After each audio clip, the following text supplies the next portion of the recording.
Welcome back to Tipping Point. I'm your host, Kara McKinney. Massachusetts now has the dishonorable distinction of being the first state to use taxpayer money to campaign against pro-life pregnancy centers. Democrat Governor Maura Healey has put about $1 million worth of taxpayer money toward billboards, social media posts, radio ads, and ads on public transit to scare women away from centers, which could provide them with free ultrasounds, financial assistance, diapers, therapy, and really anything else they may need to keep their babies. That sounds like a lot of choice to me, but we all know the pro-abortion left is not about choice, as if anyone has the right to choose murder in the first place. The funds for the smear campaign were approved by the state legislature and fall under the label of, get this, public education. Notice the leftover COVID language. They're merely educating the public about their reproductive health options and are educating birthing people, let's be inclusive here, about the misinformation that's out there. I mean, isn't that sickening? These are the same people who always accuse us pro-lifers of only caring about unborn babies. And then when we offer all these resources to help pregnant moms keep their babies after delivery and provide for them, then they want to get rid of our charity options. The Federalist explains, quote, "The billboard directs women to a state government website that attacks pro-life pregnancy centers. The homepage provides information on how to identify and file a complaint against pregnancy centers. Women are warned to avoid centers that offer hope and feature pictures of babies and children. Anti-abortion centers, often called crisis pregnancy centers, look like medical facilities but don't offer comprehensive care," the website reads. "Some may not offer any medical care. They may mislead you about your options if you're pregnant and can put your health at risk," end quote. Sounds scary, especially all those pictures of moms and babies. Joining us now to discuss all this and more is Ryan Helfenbein, the executive director of the Standing for Freedom Center. Ryan, thanks for being here tonight.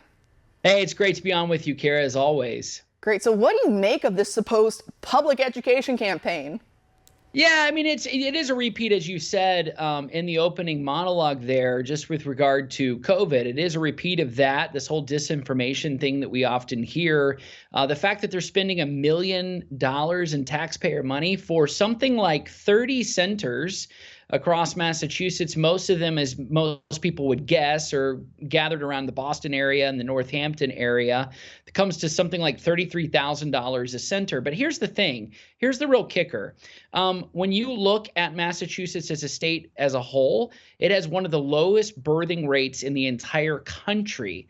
So when you think about the fertility rate and you think about the amount of women that are abortive minded or even post-abortive, they're a state that doesn't have many kids to start with. Gone are the days of safe, legal, and rare.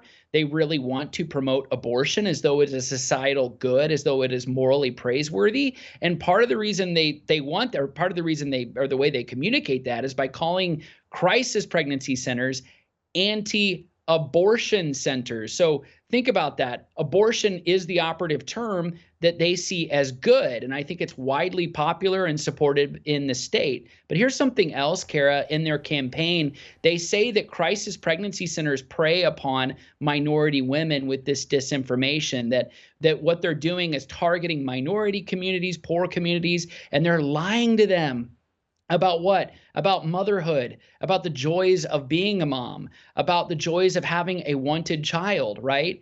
And what's interesting about this whole campaign and why it is so evil is it's predicated upon the fear and torment of women. It's predicated upon the lie that abortion will cause no harm to a woman physically, emotionally, mentally, and even spiritually, that there are no long-term impacts or effects of abortion. So what a crisis pregnancy center is doing, they're like an emergency first responder. They go to where the fire is. And literally in these poor minority communities, that is where the abortion industrial complex is located. They set up shop in these areas. That's why crisis pregnancy centers target these areas, because they have to work against the lies and the predation of the abortion industry.